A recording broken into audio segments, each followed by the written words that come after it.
The villagers of Hollow Creek still whisper about what happened on the Rottenbury farm in the winter of 1884, but no one says the name out loud after dark. They claim the first warning came during a snowstorm, when the midwife ran from the house without her coat, swearing the newborn wasn't human. She kept saying the same thing over and over, "There's nothing there." Nothing. The baby had no eyes, no mouth, no nose, just pale skin stretched smooth where its face should have been. And the strangest part wasn't the deformity itself. It was the way the child kept turning its head toward sound, following voices like it could somehow see without seeing. Neighbors tried to forget it until the other babies were born the same way. Every night, strange thuds echoed across the Rottenbury farm, as if tiny fists were beating against the walls from the inside. Mrs. Rottenbury claimed the children were growing, but no one ever saw them cry. No one ever heard a single breath or whimper from those faceless infants. And yet, people swore they felt watched whenever they walked past the windows, like something inside was studying them even without eyes. The truth became impossible to ignore when the family started celebrating each child's fifth birthday behind locked doors, sealing the windows, drawing the curtains tight. On those nights, villagers reported hearing wet ripping sounds, like skin being torn open, followed by soft, trembling giggles that didn't sound like any child alive. If you think that's where the nightmare ends, it's only where it begins. The Rottenbury Curse begins in the icy winter of 1884, in a quiet rural pocket of Virginia where families lived simple lives and the world outside their farms barely mattered. Back then, people trusted what they could see, what they could touch, what generations before them had already known. But nothing had prepared the villagers of Hollow Creek for what they witnessed the night the first Rottenbury child was born. It happened during a blizzard, the kind that made the sky look like torn paper and swallowed sound before it hit the ground. The Rottenbury farmhouse sat on a small rise, its windows glowing faintly in the storm, and inside, Mary Rottenbury was in labor. Thomas Rottenbury, her husband, had ridden to fetch the midwife hours earlier, and by the time the woman arrived, her skirt hem was a sheet of ice. She later said she felt an uneasiness the moment she stepped through the door, the kind of quiet that feels wrong, like the house itself was holding its breath. Mary's screams echoed from the bedroom upstairs, raw and panicked. Not just the cries of childbirth, but something deeper, something instinctive, like fear woven into her pain. The midwife rushed up the creaking stairs, but the moment she entered the room, the air turned suffocating. Mary refused to look at her husband, her eyes fixed on the cradle as if she couldn't bear to meet anyone else's gaze. The midwife approached slowly, expecting to see a small pink infant swaddled in blankets, but instead she froze at the edge of the cradle. For a long moment she said nothing, unable to process what she was seeing. The baby was breathing, its chest rising and falling with soft, steady motions, but its face was blank, completely smooth, as if someone had wiped away every human feature and left nothing behind. No eyes, no nose, no mouth, not even slight indentations. The midwife staggered back so quickly she nearly slipped, clutching the edge of the dresser as bile rose in her throat. She didn't scream.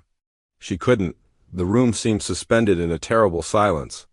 Only Mary's sobs broke through the thick air, trembling and desperate, as if she already knew what her baby looked like before seeing it herself.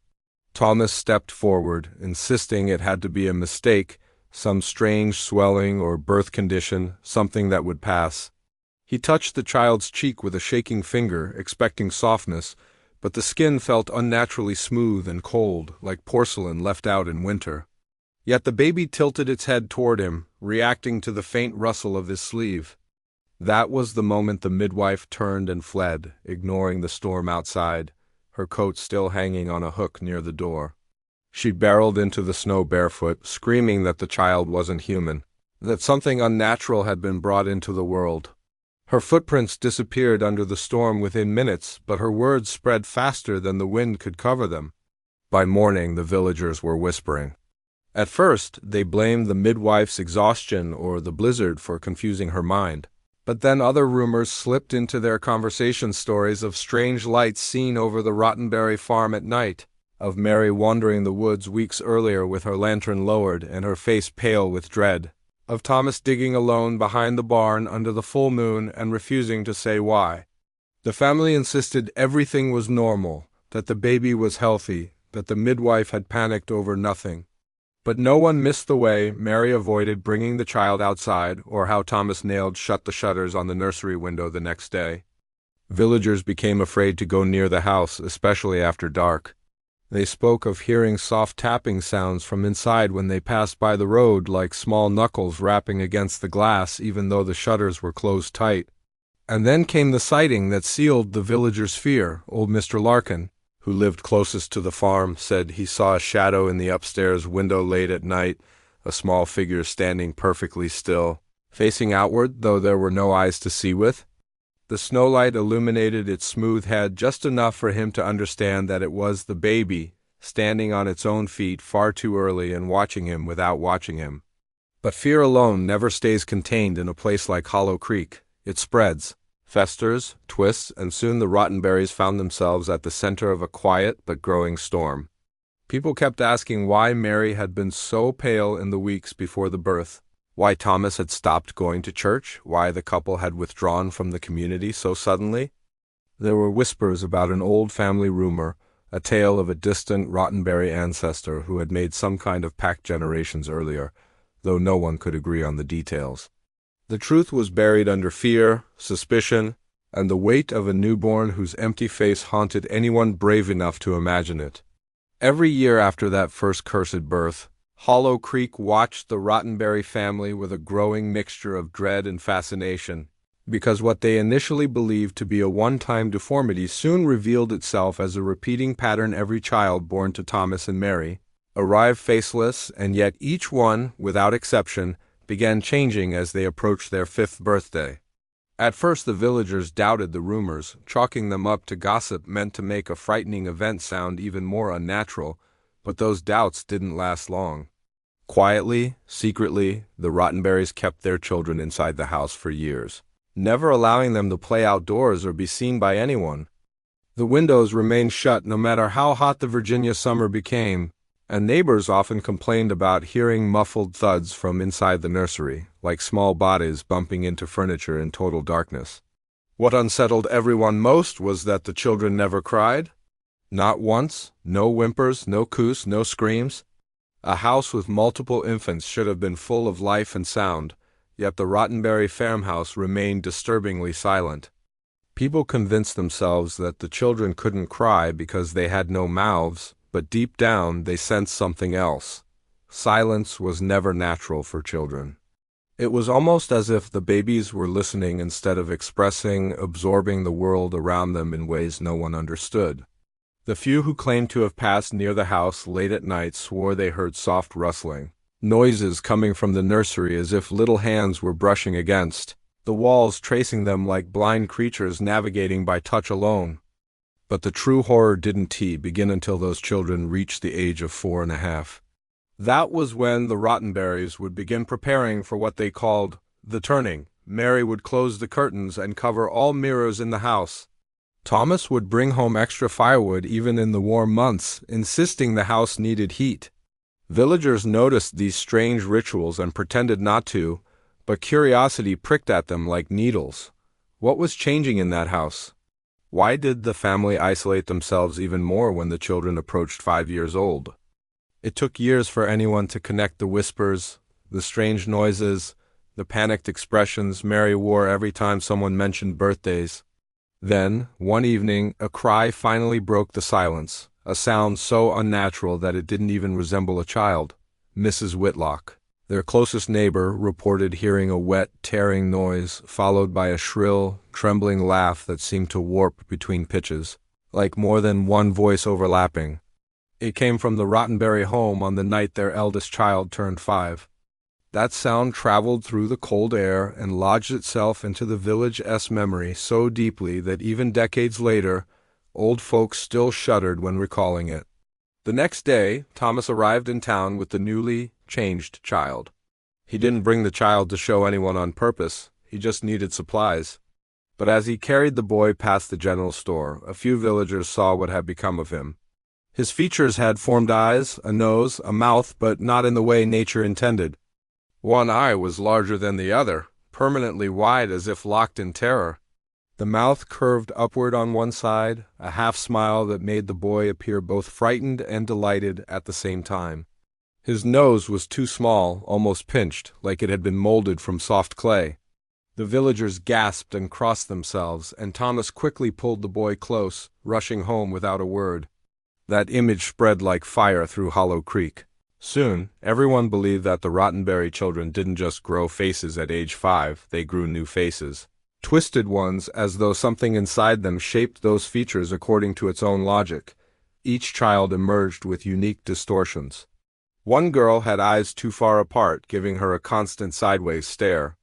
Another boy's mouth stretched unnaturally wide, as if his smile would tear further if he tried. None of them looked related, and none looked entirely human. But the worst part was that these features appeared overnight, after years of blank nothingness.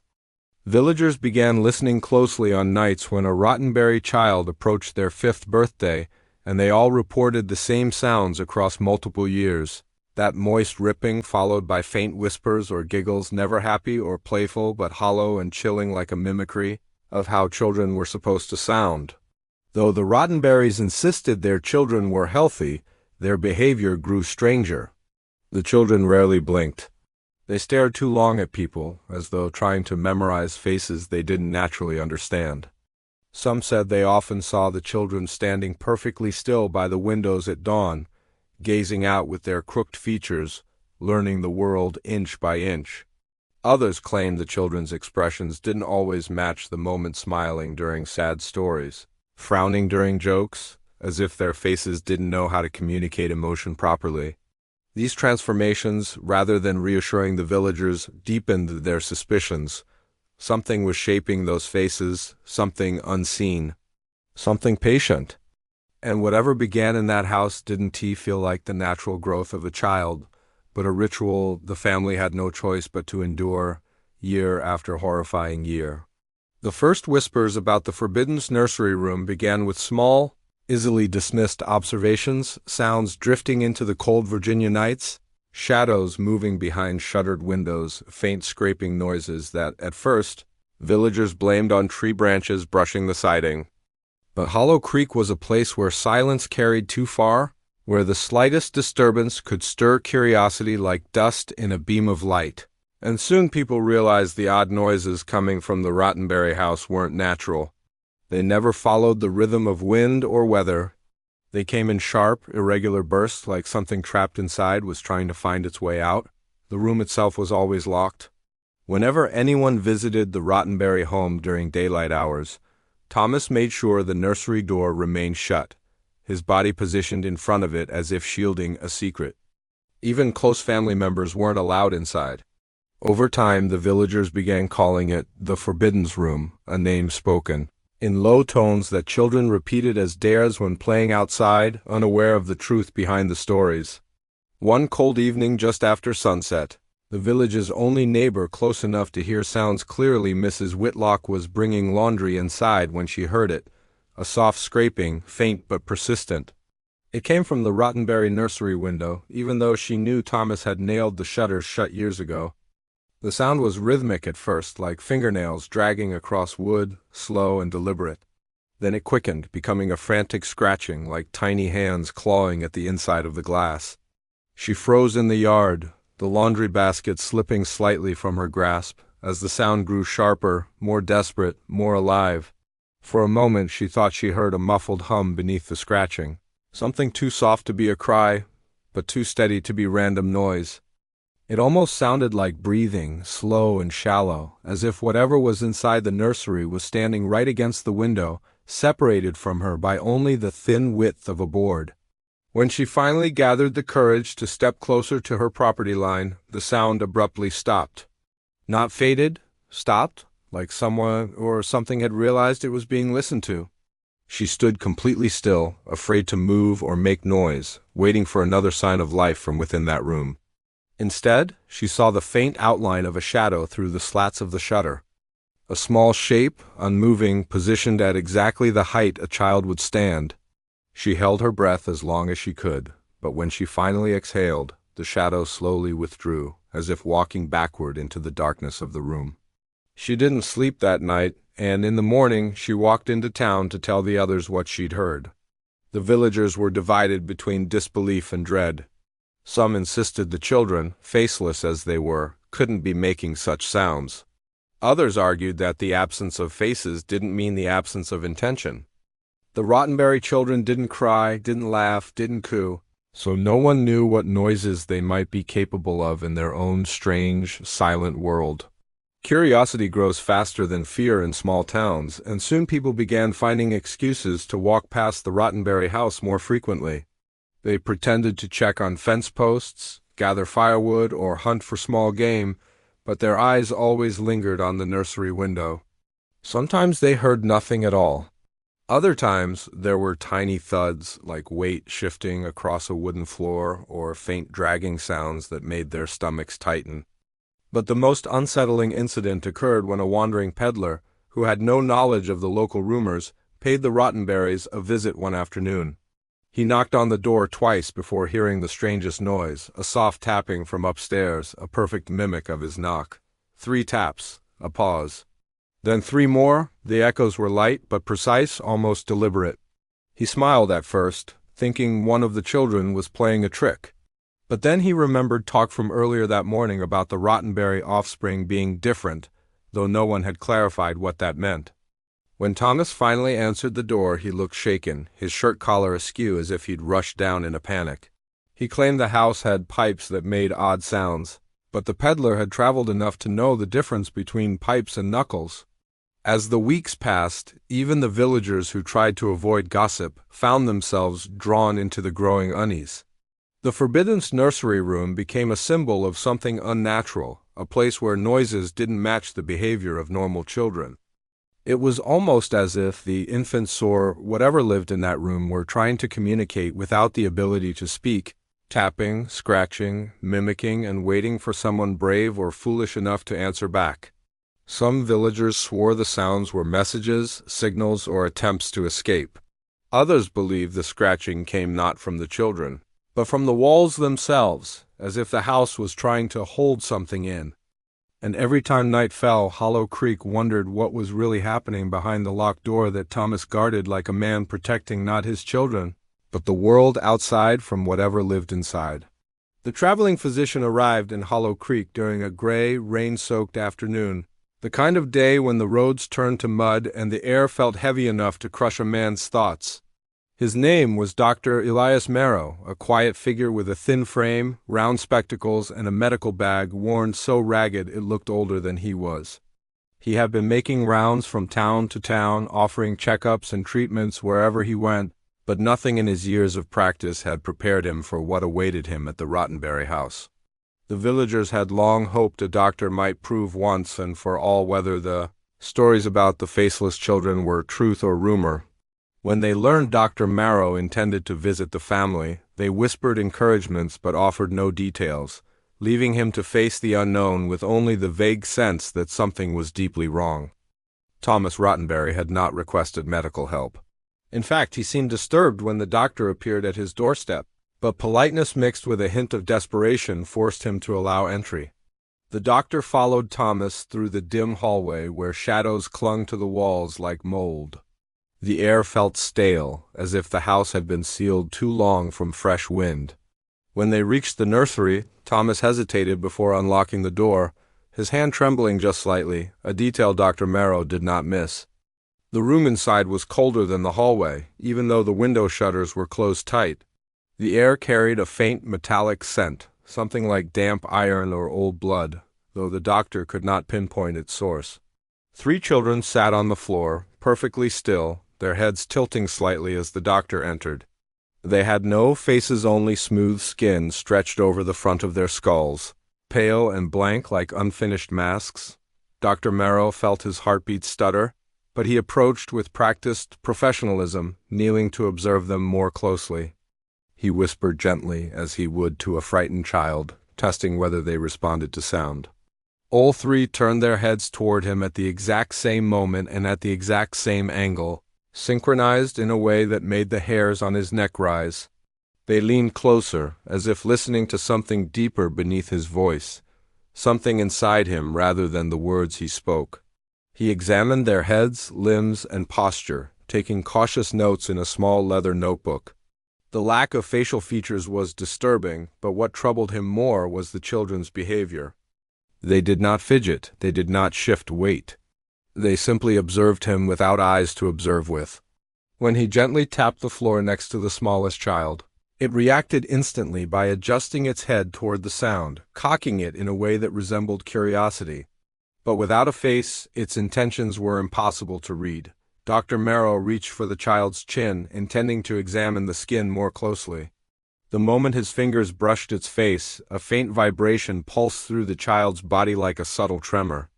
The other two children responded simultaneously, their heads swiveling sharply, as though whatever sensation the doctor triggered had passed through all of them at once. He withdrew his hand, feeling a cold shiver trickle down his spine. There was no medical explanation for such synchronized reactions among infants. He asked Thomas and Mary if the children ate normally, slept normally, breathed normally. Their answers were vague, inconsistent, and filled with tension. Mary kept wringing her hands as if trying to twist anxiety out through her fingertips. Thomas avoided the doctor's eyes entirely. When Dr. Merrow requested to see the eldest child who, according to local rumor, had turned 5 recently, Mary stiffened. Thomas reluctantly agreed, but warned the doctor that the boy was different now. They led him to another room where the door was locked from the outside. Inside stood a child with a face, but the face did not look shaped by nature. One eye drooped slightly lower than the other. The mouth curled upward too far at one side, frozen in a lopsided half-grin that made the doctor recoil despite himself. The child stared at him unblinkingly, its head leaning forward in a way that suggested it was studying him just as he studied it. When Dr. Merrow stepped closer, the child's grin stretched just a little wider, not with movement, but as though its skin had shifted beneath itself. The doctor scribbled furiously in his notebook, his mind racing between scientific reasoning and the creeping dread that something unholy was reshaping these children. That night, he stayed at the Rottenbury house to complete his observations, but he never made it to morning. When the sun rose, Thomas found the doctor's medical bag sitting by the kitchen table, his notebook still inside, filled with frantic sketches of faceless infants and warped 5-year-olds, but the doctor himself was gone. The front door was wide open, his footprints trailed through the mud for a few yards, and then vanished as if he had stepped into the air and disappeared. The villagers searched the woods, the creek, and every abandoned shed, but no trace of him was ever found. Some believed he fled after seeing something that shattered his understanding of the world. Others believed he didn't flee at all. They whispered that the faceless children had followed him into the dark, their silent footsteps hidden under the rain, and whatever he saw last became the reason he never returned. The disappearance of Dr. Merrow should have been enough to terrify the entire village into staying far, far away from the Rottenbury home, but fear has a way of twisting the mind into searching for answers instead of retreating from them. Over the next few months, Hollow Creek found itself slipping deeper into unease as strange incidents rippled through the woods surrounding the Rottenbury farm. The trees that once stood straight began to lean toward the house, their branches curling like fingers reaching for something hidden.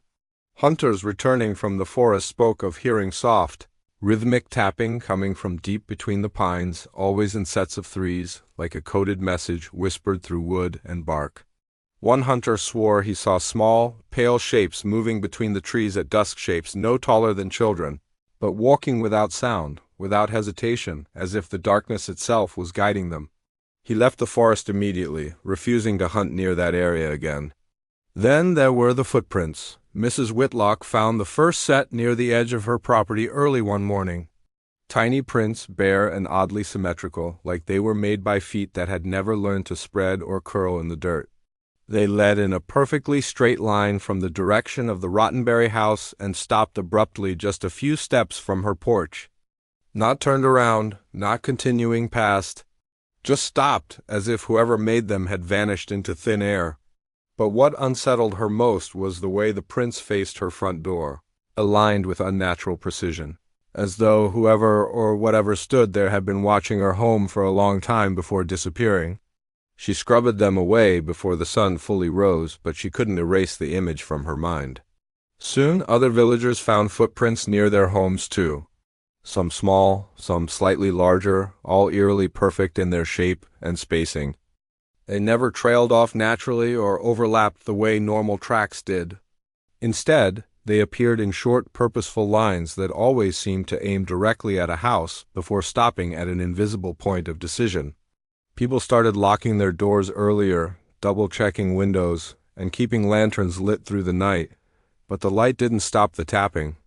Nearly every household began hearing its soft, deliberate taps on walls, on window frames, on back doors, always in the same distinctive pattern the peddler had described.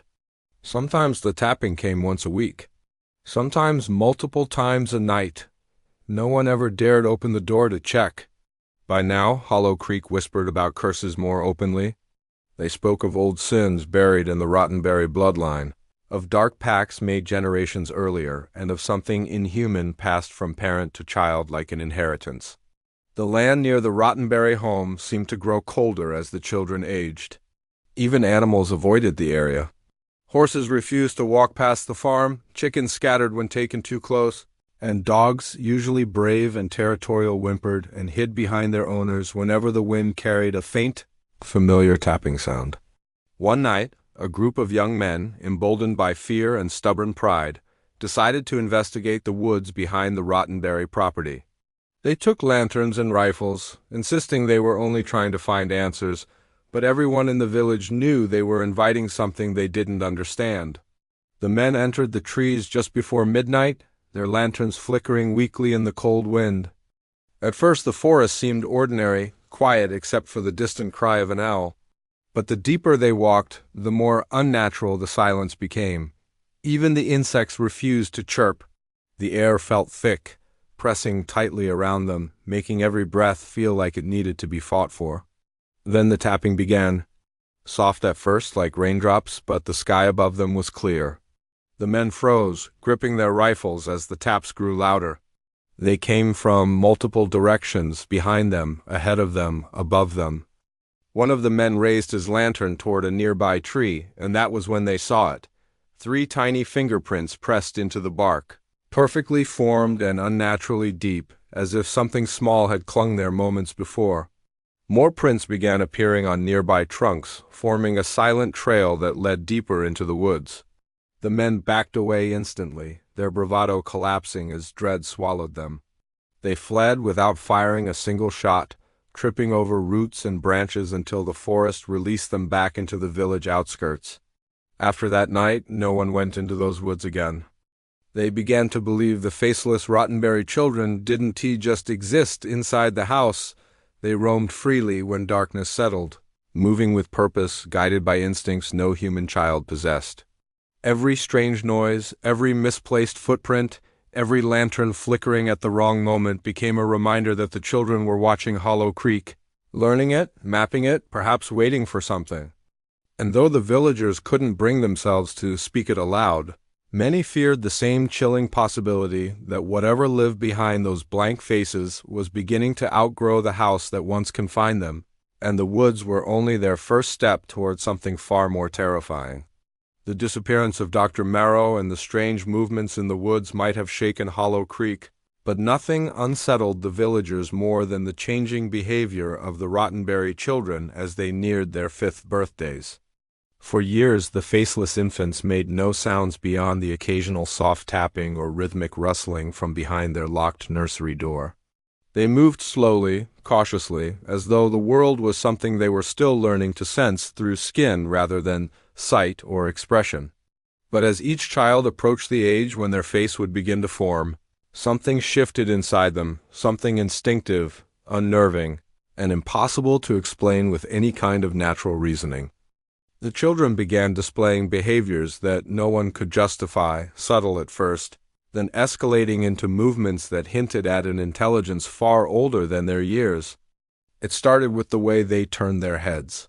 Their blank faces would suddenly angle toward sounds that no one else seemed to notice, even faint ones buried beneath the noise of daily life. A distant creak from the barn, a shifting breeze, a murmur of footsteps outside the home. They reacted to each with a slow, synchronized motion, their heads tilting in eerie unison. Mary Rottenbury tried to convince herself that all children responded to sound, but she knew this wasn't normal. These children reacted even when the noise hadn't yet fully formed, as though they sensed vibrations in the air before anyone else perceived them. Thomas would catch them sitting upright in the middle of the night, facing the same corner of the room, their small bodies rigid and unmoving, as if watching something invisible crawling just beyond the wall. And then came the whispers. Not from the children themselves, they still had no mouths, but from somewhere around them. Mary sometimes heard the faintest murmurs when she stepped into the nursery, soft, breathy sounds like distant echoing voices hidden beneath the silence. She would freeze, holding her breath, trying to determine if the whispers came from the children or the room itself. But the moment she stepped closer, the sounds stopped, leaving the air heavy with dread and unanswered questions. She told Thomas once, trembling, and he forbade her from mentioning it again. They both feared that speaking the truth aloud might give it power, might acknowledge that something far beyond their understanding was happening under their roof. As the days inched closer to each child's 5th birthday, their movements became sharper, quicker, more deliberate. They began to navigate the room with uncanny accuracy, never bumping into furniture, never reaching out clumsily like normal toddlers learning to walk. Instead, they moved as though they already knew the exact shape of the space around them, as though their bodies were guided by memory rather than sight. One night, Thomas dropped a lantern in the hallway, the shatter echoing through the house, and before he could even react, 3 small hands slapped against the other side of the nursery door. Perfectly timed, perfectly aligned, as if the children were responding to the sound with instinctual coordination. Their hands remained pressed against the door for several long seconds before sliding back down, leaving faint, dust-like traces on the wood. What terrified Mary most was their growing fascination with faces. She caught one child pressing its small, blank head against a mirror she had forgotten to cover, the smooth skin leaving fog-like smears across the glass. Another child ran its fingers over her face while she slept, tracing the curve of her mouth, the ridge of her nose, the edges of her eyelids, as though studying the map of her features in preparation for something. Mary woke to the sensation of small fingertips pressing against her lips, not in affection but in cold examination, and she stifled a scream as the child backed away silently, its head tilting in the familiar, unnatural angle. The closer they came to age 5, the more they seemed to mimic emotions they couldn't yet express. They would tilt their heads upward when Thomas and Mary laughed, as if trying to understand joy. They would lean toward the sound of Mary crying on nights she could no longer bear the fear, as though tasting the vibrations of her grief in the air. They copied the rhythms of human behavior long before they had the faces to display it. And that unnatural mimicry only deepened the villagers' suspicions that what grew inside those children wasn't shaped by human nature. But the most disturbing behavior of all began exactly 1 week before each child's 5th birthday. The children would stop eating entirely, refusing food without any signs of weakness. They would sit in the dimness of their locked room across from one another, perfectly still, forming a loose circle. Their hands would twitch occasionally, tapping subtle rhythmic patterns against the wooden floor with their fingertips. The tapping grew faster and more complex as the days passed, until it began to sound less like random movement and more like communication, like signals passed between them in a language without sound. On the final night before the turning, the tapping would cease abruptly, and the children would lie down in unison, their bodies curled tightly like cocoons preparing to split open. That was when the house grew cold, when the walls themselves seemed to shiver, when Thomas and Mary woke to that faint, wet, tearing sound, the sound every villager would one day learn to fear. For it marked the moment the children's faces began to form, not gently or slowly, but violently, as though something from deep within them was forcing its way through, reshaping bone and muscle in a single night of unbroken horror. And every turning left the Rottenburys with one unspoken question lingering like a shadow they could never escape. What exactly was being born on the morning of that 5th birthday? Their child, or something using their child's body to become whole? As winter closed its fist around Rottenbury Valley, the townspeople found themselves bound by a fear they couldn't name aloud, but felt breathing against their skin every night. The children of the family were turning 5 one by one, and with each child that crossed that threshold, the valley seemed to tilt a little further into something unnatural. People whispered that when the children's faces finally appeared, they did not come gently or gradually, but violently, as if something inside them tore its way outward, shaping features that did not belong entirely to this world. And though no outsider had witnessed the moment it happened, the aftermath was enough to strip the warmth from even the bravest soul. The children, once faceless silhouettes, emerged from the upper rooms of the manor with fully formed eyes that reflected too much, like mirrors polished with intention, as though they were studying everyone who dared look upon them. Their mouths, newly sculpted, carried expressions that felt rehearsed rather than learned, as if they were mimicking human emotion instead of feeling it. But the worst, the part that clung to the valley's folklore for centuries afterward, was the way the children behaved in the days immediately following their transformation. Elias Rottenbury's eldest boy, Jonah, was the first to change that year. On the day his face emerged, he walked barefoot into town before dawn, leaving prints in the frost. He stood in the middle of the abandoned crossroads, staring into the silent trees, not blinking, not speaking, just breathing in shallow, rhythmic pulls, as if learning how to inhabit the face he had been given. When the baker's wife found him, she swore his eyes shifted colors, first pale gray, then storm cloud blue, while he studied her, tilting his head with an eerie slowness that made her blood run cold. She told no one for hours, locking her doors and praying until sunset, but when word finally spread, it dovetailed with reports from others who had glimpsed the boy wandering with the unsettling precision of someone following a voice only he could hear. 2 days later, the twins, Abigail and Rowan, awakened with faces as well, and the manor echoed with sounds that were neither laughter nor crying, but a jarring combination of both. Elias insisted everything was normal, that the children merely needed time to adjust. But the villagers who visited the estate for trade saw something different. They noticed the way the children's eyes rarely focused on the person speaking, instead tracking movements behind them or above them, or far beyond the walls, as if there were another world layered over the visible one, a world only the Rottenbury children could see. Standing too close to them made grown men lightheaded and dizzy, as though some invisible force was quietly drawing energy out of them. Some believed it was just nerves, fear feeding superstition, until livestock began to behave strangely around the children as well. Horses reared at the sight of them. Dogs tucked their tails and whimpered, refusing to go near the manor grounds. Birds that perched on the rooftop died without warning, their bodies dropping like stones to the snow below. By the time the fourth child, Margaret, crossed her 5th birthday, a thick tension had settled over the valley, smothering ordinary life. Doors were bolted earlier. Curtains stayed closed even during daylight. Church attendance doubled, then tripled, until the pastor could no longer pretend that he didn't share the same dread that filled every pew. The children were no longer the quiet, unsettling anomalies they had once been. They were now active presences in the town's nightmares, because each child displayed a strange gift after their faces appeared. Jonah could predict small events before they occurred. Abigail spoke in voices that did not belong to her. Rowan wrote symbols that no scholar in the state could decipher, though one man who tried to study them suffered a seizure after staring too long. And Margaret, the youngest, carried a stillness that made the air itself feel heavy, oppressive, as though she carried gravity in her small hands. The air around them hung with a question no one dared say aloud.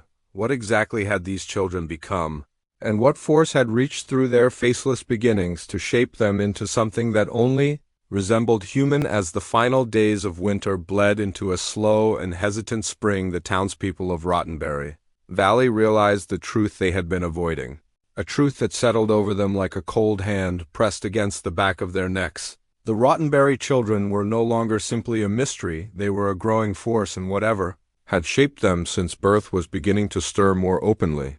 Rumors spread like infection, creeping through the valley's homes in whispers barely louder than breath. Yet no matter the interpretation, the effect was the same. Every man, woman, And child in the valley felt the quiet pull of something coming, something awakening. It began with a sound. A low, droning hum that seeped through the hills at night, vibrating through the wooden walls of every home. The first night it appeared, families stepped outside with lanterns, thinking it was a distant storm rolling across the mountains. But the sky remained clear, the stars sharp and motionless, and the hum grew louder the closer they walked toward the Rottenbury estate. By the third night, no one stepped outside at all. People covered their ears with pillows, with blankets, with trembling hands, anything to muffle the noise that felt less like sound and more like something reaching directly into their bones.